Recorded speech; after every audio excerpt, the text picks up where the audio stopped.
everybody, it is I, Andre, from the 4-Hour Info YouTube and Rumble channels. And today we're going to be talking about a very alarming trend that is occurring in our movement, the MAGA movement. And that is the growing schism between those who supported Trump's peace through strength policy vis-a-vis Iran. Contrast that with the other side, which disagrees with Trump and believes that we should not have attacked Iran. And we have a growing divide that's causing us to fight against each other and eat our own movement alive. And I don't understand this. Let's go to the interview that Tucker Carlson had with Ted Cruz. Now, I personally like both Tucker Carlson and Ted Cruz, the two TCs, as their initials go. However, these two fought vigorously. Tucker Carlson disagreed with Trump's military strikes on Iran. Ted Cruz supported them. And Tucker Carlson, I did not like the interview, and I say this as a fan of Tucker Carlson since I was a fan of Tucker since 2018. But now Tucker Carlson has unfortunately bought into a lot of anti-Israel propaganda, and he's promoting that anti-Israel agenda. And that's very unfortunate. Now, it's one thing to ask questions about Israel, and I can understand that, and I can sympathize with some of those questions. I don't think that if you critique Israel inherently, this makes you an anti-Semite. I don't believe that at all. What I do believe, though, is that it depends on the questions you're raising and the nature of the questions. So, for example, asking if we should support foreign aid in general, or we should cut off foreign aid to all countries, including Israel, that's not anti-Semitic, for example, because you're not singling out Israel. You're taking a principled policy approach against foreign aid, and that's a perfectly reasonable critique. Conversely, if you were to say, for example, that, well, AIPAC controls Washington, and Netanyahu tells Trump what to do, and all that other stuff, it's so criticisms like that. Now that's anti-Semitic. And Tucker Carlson, I feel like he's going beyond just raising questions concerning Israel.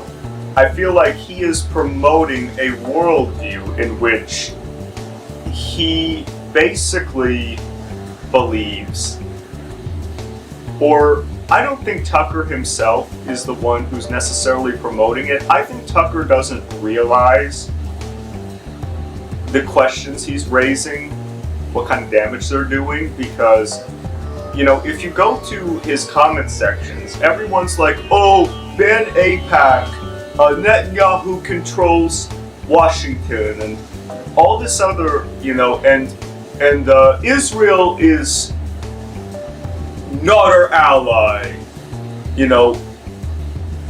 of just, these are the criticisms that people in his comment section are promoting. And these people, who at one point existed only on the bowels of 4chan and Stormfront, who loathe Israel from the bottom of their hearts, are now coming out of the woodwork, coming into the mainstream, and lambasting Israel. They're joining the likes of Rashida Tlaib and Ilhan Omar, who are criticizing Israel and criticizing Netanyahu. Now we've got people on the right who are contradicting Trump and attacking Israel. And Trump himself ended up calling Tucker Carlson kooky for going against Israel. I agree with Trump. Unfortunately, Tucker Carlson, as much as I like him, he is becoming kooky because he has all these people in his ear, some of his guests. One of them, for example, said that Winston Churchill was the enemy of World War II, which is absolutely preposterous. Winston Churchill, if you ask me, may have been the only good guy in World War II, because FDR belatedly got into the war, so he is not a hero of World War II. Joseph Stalin in no circumstances is a hero. This is a thug tyrant who executed his own citizens.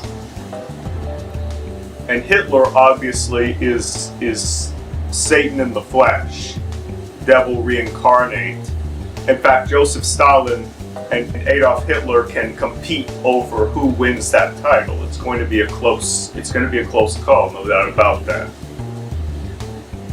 Winston Churchill was the only good guy of World War II, in my opinion, and to claim that he was the villain is absolute World War II revisionism at its most brazen form. It's not true. And Ted Cruz, for all of its worth, wanted to come into that discussion. And just think, if Tucker had not been so uncouth and so belligerent, bellicose, he was not, picking a fight. He was coming in to say, you know what, Ted Cruz, I disagree with you on Iran, but I'm not going to assume your bad faith. I'm not going to assume you're answering to AIPAC or to the Israeli government or to Netanyahu. I'm just going to say we've got a disagreement. Let's have that debate. Why do we have to have people who assume bad faith on the part of either one? And it's just weird that Tucker Carlson is pretending like Trump supports him in that interview. It's not true. Ted Cruz clearly backed Trump's policy there. So it's really preposterous that Tucker Carlson's pretending that that's the case. But, the America First policy is a limited strike on Iran. And Trump mustered that middle ground brilliantly, and that's why I agree with Netanyahu that Trump should be getting the Nobel Peace Prize. This is somebody who, talking about Trump right now, somebody who stopped Iran without sending our troops to a forever war like George W. Bush would have done. And you know what? Trump is definitely acting in America First ways. He did not send troops over to Iran. Trump is on the side of the American people, and he is promoting the America First agenda. This is America First in action. And Tucker Carlson conflates pure unadulterated wars with troops on the ground that go on perpetually versus a limited strike on Iran to take out the nuclear sites. It's not America First for Iran to have nuclear weapons, and Trump is setting that right. And we need to stop these attempts to tear our movement asunder, all because Tucker Carlson disagrees with Trump. But ironically, Tucker Carlson's not willing to critique Trump or criticize Trump on this. He's only willing to criticize people like Ted Cruz. And you know what's really bizarre? Tucker Carlson spoke with the president of Iran. And you contrast the way he acted with Ted Cruz with the president of Iran, where Ted Cruz mentioned that Iran tried to assassinate Trump and former members of his cabinet. And Tucker Carlson seemed incredulous. He was like, wait a minute, there's no way that's true. But then the Iranian president can claim in an interview done with Tucker weeks later, he can claim that Israel tried to assassinate him, and Tucker Carlson's not going to push back. He's just going to sit there and just listen and say, well, wait a minute, Israel tried to assassinate you. He goes along with it. He tacitly goes along with it and doesn't push back. Doesn't say, no, Mr. President, Israel did not try to assassinate you. You are lying through your teeth. You're trying to, and you attempted to assassinate Trump. Why did you do that? That's exactly what Tucker should have asked the Iranian president. And now, because these people who at one point lurked in the bowels of the internet, but now they've reared their ugly head. They're no longer concealed now. These people are being spiteful towards Israel, and it's despicable. Israel is a staunch ally of ours. And Tucker Carlson obviously is trying to go against the norm. So Tucker was right to question the Ukraine conflict. That conflict clearly served the deep state. Ukraine is not our ally. They've never supported us in any official capacity. And getting them into NATO would be an awful idea. I agree with Tucker there. I agree with Tucker when he talked to Putin. But now, Tucker is taking what happened in Ukraine and he's applying it to Israel. And it's not the same situation. Israel provides us military intelligence through Mossad. And yes, they may not share everything, but that's not the point. The point is that they share much of their information with us. Ted Cruz is right about that, and that's consequential.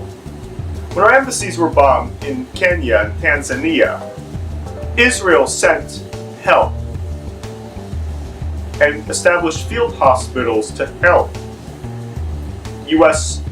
personnel who were injured in those two embassies. When the condo collapsed in Florida, Israel sent people to help. It's Israel to the rescue. Israel cares more about America than the Democrats do. That's the amazing part. So now, and by the way, when Tucker Carlson asked in that interview, what's the population of Iran? Isn't that unbelievable? So Tucker Carlson only permits you to have an opinion about Iran and the strike if you're able to tell what the general population of Iran is off the top of your head. Otherwise, you are not permitted to have an opinion as per Tucker Carlson. Here's the ironic thing though.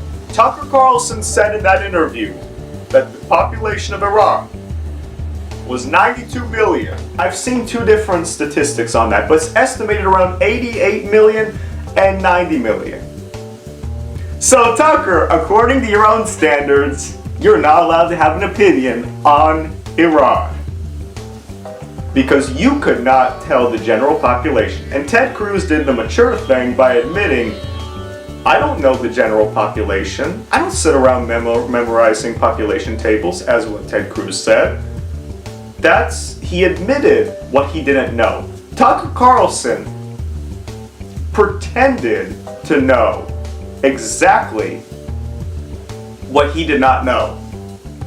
And he made a fool of himself. Instead of just admitting that I don't know the population, and again, it's not pertinent to the discussion what the population of Iran is. I know Tucker says, well, if you don't know what the population is, then why do you support going into a country you know nothing about? And see, here's the thing, Tucker then asked Ted Cruz, what's the ethnic mix of Iran? And Ted Cruz said they're predominantly of Persian descent, and they practice the Shiite denomination of Islam. Guess what? Ted Cruz was actually right about his statistic, and Tucker Carlson was wrong. Go figure. Now yes, Ted Cruz's was more general, was more broad, and was not as precise as Tucker's, but at least Ted Cruz was actually correct about the information he presented. Tucker was wrong about Iran's general population. So Tucker, you're not permitted to have an opinion as per your own words. If Tucker really thinks that Iran is, there to support Trump, and they support Trump after all Trump has done to promote America first, which by extension gives our full support of Israel, then Tucker lives on a whole nother planet. And that's what happens when you allow these opinions from 4chan to disrupt your thought process. That's what Tucker Carlson did. And now he's promoting these ideas to the mainstream. And the sad part is that up to this point, Tucker did a lot of great work and a lot of consequential work, especially since he left Fox. But now he has become, as Trump put it, kooky. And I've got a problem with that. Whether he realizes it or not, he's tearing asunder America first. And people are going to, his audience who share a negative view on Israel, again, I don't know if Tucker hates Israel or not, but the way he's coming across certainly ignites and fans the flame of Israel loathing. If Tucker Carlson keeps promoting this idea, then these people are going to say, Trump's very good friends with Netanyahu and he's promoting Israel, and that's what he did in his first term, and that's what he's doing in his second term, what should be his third term, unfortunately, because the Democrats criminally cheated, but nevertheless, second term. So you know what? We're against Trump now, and we're going to support someone else. Tucker, this is not behavior that is advantageous to Trump. And you need to reconsider this critiquing. And if you're going to continue to raise questions about Israel that cause people to dislike Israel, then you need to just say, I'm against Trump, I'm against him, and stop supporting him then, because at that point, you don't. This is a major part of the agenda, and Tucker, you're deviating from it. So, we need to unite MAGA. That's the solution. We can have disagreements, but we need to understand that we've got them, and that we should all be together, and we should all come together, and we should not allow disagreements to divide our movement. This is exactly what the Democrats want. Tucker Carlson, whether he realizes it or not, he's doing the work of the Democrats. And this is not going to benefit Trump. This is not going to benefit his supporters. And so Tucker, please, I urge you, reconsider what you're doing. If somehow this video gets to you, which I doubt it will, but if it were to, please reconsider. Ted Cruz is not the enemy. Iran is. So thank you everybody for watching. I hope we can unite our movement once again. This shouldn't even be a video I should be making, but it pains me to see what's going on there. And I appreciate all of you, and I'll see all of you in the next video. Goodbye everybody.